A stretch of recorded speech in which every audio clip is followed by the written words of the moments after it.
Guys, आज हम आपको लिए चलते हैं एक आज़ादी के दीवाने क्रांतिकारी जुब्बा साहनी। जुब्बा साहनी बिहार के मुजफ्फरपुर ज़िले में पैदा हुए थे और आज़ादी की लड़ाई, आज़ादी की कहानी, आज़ादी की आंदोलन में उनका एक अभूतपूर्व योगदान है।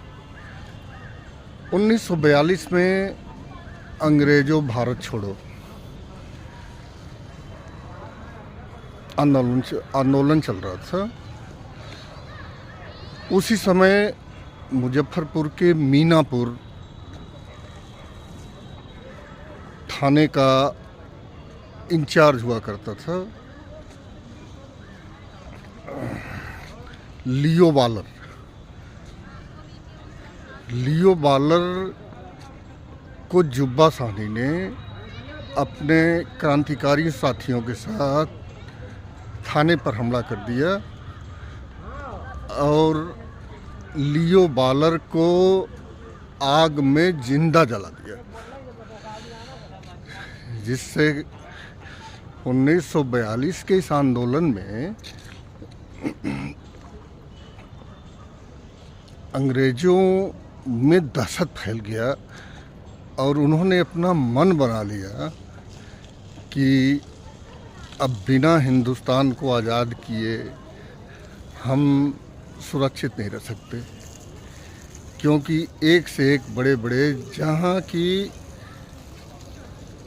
एक अंग्रेज़ चौकीदार, एक अंग्रेज़ सिपाही को देख कर के पूरा गांव डर जाता था, वैसे भयावह स्थिति में अंग्रेज़ों का जो आतंक था, उसके आतंक में एक क्रांतिकारी ने जिंदा जला दिया हो एक थाना इंचार्ज को। तो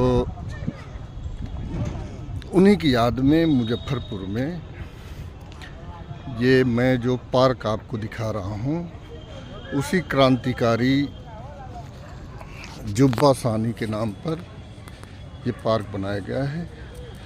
हालांकि इसका पुनर्निर्माण कराया गया, बीच में इसको दर्शकों के लिए रोक दिया गया था और इसे पुनः खोल दिया गया।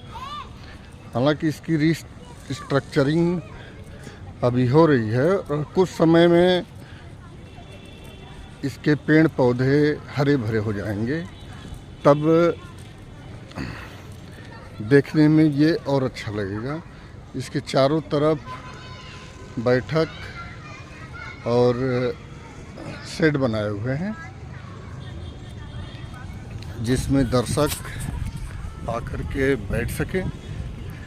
और विशेषकर बच्चों को, ये देखिए, एक यहाँ बच्चों का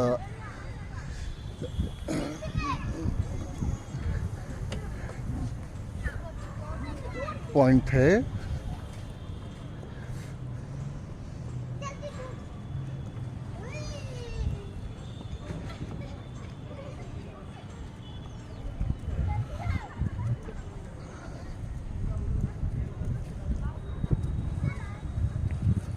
ये हरे भरे पेड़ बहुत अच्छा लग रहा है।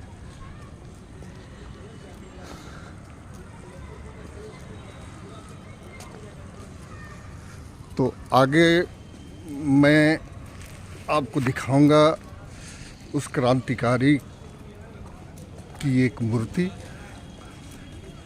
जो कि पार्क के बाहर ही लगा हुआ है।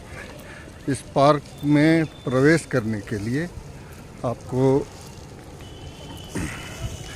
10 रुपये का प्रवेश शुल्क तो नहीं, क्योंकि बाहर बोर्ड पर विकास शुल्क लिखा हुआ है। तो विकास शुल्क के नाम पर आपको 10 रुपये देने पड़ते हैं।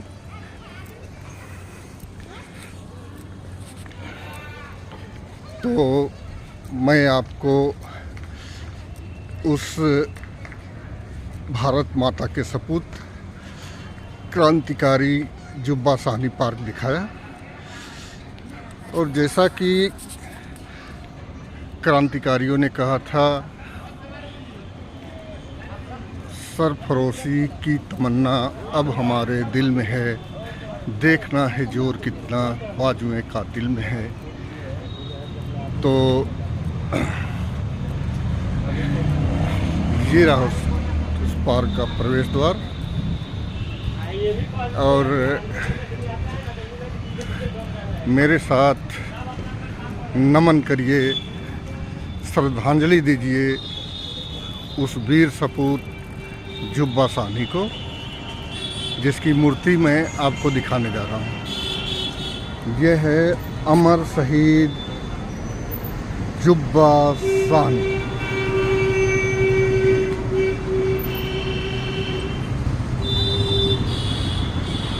जिन्होंने अंग्रेज़ों के एक थाना इंचार्ज को जिंदा जला दिया, जिससे अंग्रेज़ों में दहशत फैल गई। और उसके परिणाम स्वरूप 1947 में उन्होंने हमें तिरंगा फहराने की अनुमति दे करके हमारे देश हिंदुस्तान को आज़ाद करके इंग्लिस्तान चले गए। तो ऐसे वीर सपूत को नमन। वंदे मातरम। भारत माता की जय।